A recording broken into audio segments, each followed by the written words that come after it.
ఎన్టీఆర్ గారితో చూసామండి. కానీ ఫస్ట్ ఆఫ్ ఆల్ అందరికీ చెప్తున్నాను, ఫ్యాన్స్ హట్ అవుతున్నారు. డాన్స్ లేదండి, సార్ది డాన్స్ లేదు, మన ఎన్టీఆర్ సార్ది డాన్స్ లేదు.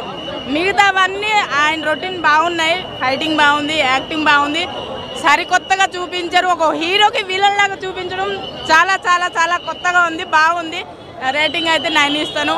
చాలా మాకు హట్ అయ్యాము, డాన్స్ లేదని హట్ అయ్యామండి. అదే ఒకటి. ఏముంది సరిపోద్దా? ఎన్టీఆర్కి సరిపోతుందా చెప్పండి, ఎన్టీఆర్కి అల్లు అర్జున్కి సరిపోతుందా చెప్పండి.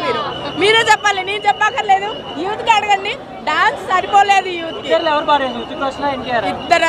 ఇద్దరల్లా అందరూ ఫ్యాన్స్ ఇద్దరికి ఉన్నారండి, ఎవరికి లేరని కాదు. వాళ్ళిద్దరికి మెయిన్, వాళ్ళిద్దరికి చూడడానికి వచ్చారు. చెప్పాలంటే కొత్తగా తీశారు కదా, ఇప్పుడు ఆయన హిందీలో కూడా టాప్, ఈయన తెలుగులో కూడా టాప్. మరి ఇద్దరు చేస్తున్నారంటే జనాలు చూస్తారు కదా, అందరూ ఫ్యాన్స్ ఉంటారండి. కాకపోతే ఒకటే చెప్తున్నాను ఏంటంటే, మనకి డాన్స్ మిస్ అయిందండి సార్ది, అదే నేను చెప్తున్నాను. ఓకేనా? మూవీ సూపర్గా ఉంది, బాగుందండి. అట్లా ఏం కాదండి, అది కొత్తగా మనకి తీశారు. మనకి ఏదైనా సరే, ఇప్పుడు చెప్తున్నాను, ఇందాక అడిగారు ట్రోల్ చేస్తారు అన్నారు కదా, కానీ మూవీనే రాజకీయమైనా రాజకీయంకి ఈ మూవీకి లింక్ పెట్టొద్దు ప్లీజ్. దయచేసి ఇది చెప్తున్నాను, మూవీ పరంగానే చూడండి, కానీ ప్రతి మూవీకి ఒక రాజకీయంలా చేయొద్దు, ట్రోల్ చేయొద్దు ప్లీజ్. హైలైట్ అంటే ఆయన డాన్స్ మిస్ అయ్యి అదే హైలైట్ ఉంటే బాగుండే, అది మిగతావన్నీ ఆయన బాగుండదా. ఫైట్ సీన్ బాగున్నాయి, ఆయన ప్రతి ఫైట్ బాగుందండి. 9 ఇస్తాను. మనం మాస్ సలార్ చూసాం కదా, ఇది క్లాస్ సలార్. ఇద్దరు స్నేహితులు భద్రశత్రులు అయితే ఎలా ఉంటుంది అనేది చూపించారు. సేమ్ ఇది కూడా అంతే. ఇది దేశం కోసం, అదేమో మాస్ యాంగిల్. సో స్టోరీలోనే కొంచెం లోటుపాట్లు ఉన్నాయి. సో మాస్ ఆడియన్స్ని కొంచెం అట్రాక్ట్ చేయలేదు ఈ సినిమా. సో బాగుంది, ఒక హాలీవుడ్ సినిమా చూసినట్టు ఉంది. కానీ హాలీవుడ్ సినిమా ఎప్పుడు మాస్ యాక్సెప్ట్ చేయదు కదా. So average film. Dance, acting, NTR అన్న పెర్ఫార్మెన్స్ అంతా సూపరు. కథ కొంచెం పెట్టుంటే బాగుండేది. సో ఓవరాల్గా నాకు యావరేజ్ కనిపించింది. ఎన్టీఆర్ అన్న ఫ్యాన్స్ బాగా నచ్చుద్ది. ఒకటే మాట, అన్న చెప్పిన మాటే చెప్తున్నాను, అందరూ శుభ్రంగా ఇంటికి వెళ్ళండి, మీ భార్య భర్తలు అందరూ శుభ్రంగా ఒక్కసారి కలిసి సినిమాకి తీసుకురండి, అంతే, ఇంకేమీ లేదు. అసలు వేరే లెవెల్లో ఉంది. ఆ డైరెక్షన్, ఫైట్లు, అంటే తెలుగు సినిమా వచ్చేసి కృష్ణాగారి గడ్డ మీద ఒకప్పుడు ఉండిపోయింది అనమాట. ఇప్పుడు హాలీవుడ్, బాలీవుడ్లోకి వెళ్ళాలంటే మన ఎన్టీఆర్ గారి తర్వాత ఎన్టీఆర్ గారు అలా వేసేసారనమాట మొత్తం హాలీవుడ్లో. అలా అన్న షర్ట్ తీసి అలా కాలర్ రేపాడు ప్రీ రిలీజ్ ఈవెంట్లో. అలా ఉందన్నమాట సినిమా. అసలు ఆ డైలాగ్స్, ఎవ్రీథింగ్ ఫైన్. హాలీవుడ్లోకి వెళ్ళిపోయాడు.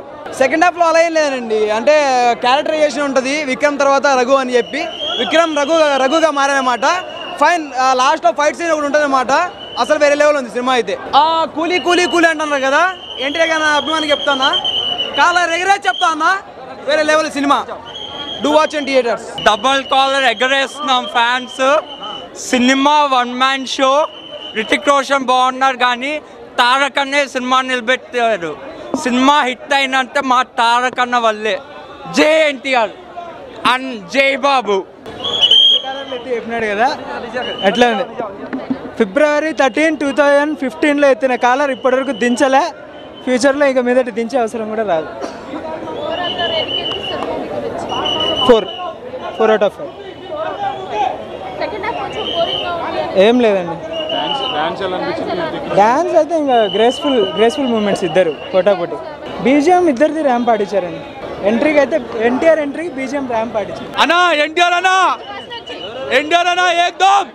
రితిక్ రోషన్ గారి ఎంట్రీ ఒక రకం అయితే, మన ఎన్టీఆర్ గారి ఎంట్రీ మూడు సినిమాలు ఒకటేసారి చూడవచ్చు. మన రితిక్ రోషన్ గారిది ధూమ్ సినిమా, ఆ సినిమా చూసినట్టు యాక్టింగ్ ఉంటుంది, కానీ మన అన్న పోయి ఈ సినిమాకు కలెక్షన్ 2000 కోట్లు 3000 కోట్లు కాదు, అమ్మ తోడు ఇక దాన్ని మించిపోతుంది భయ్యా. ఎన్టీఆర్ అన్న నెక్స్ట్ లెవెల్.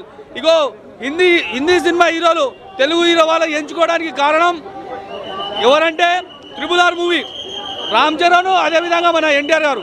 కానీ ఎన్టీఆర్ కానీ నెక్స్ట్ లెవెల్ భయ్యా. అన్న బాలకృష్ణ మీ కొడుకు నీకు మించి ఫైట్ చేస్తుండు, ఆ డ్యాన్స్ చేస్తుండమ్మా. మూవీ స్టోరీ చెప్పలేము మనం ఎట్లుంటే. స్పై యూనివర్స్ అని అది డిఫరెంట్ స్టోరీ, స్పై మన వరల్డ్ లెవెల్ స్టోరీ ఇది. ఈ స్టోరీ సామాన్యాలకు ఆయన మినిమం డిగ్రీ అంటారు కదా, మినిమం డిగ్రీ వాళ్ళకి మాత్రం అర్థమవుతుంది ఈ స్టోరీ. ఇక మనం గుద్దుకోవడానికి చంపుకోవడానికి అయితే వెళ్ళిపోవచ్చు.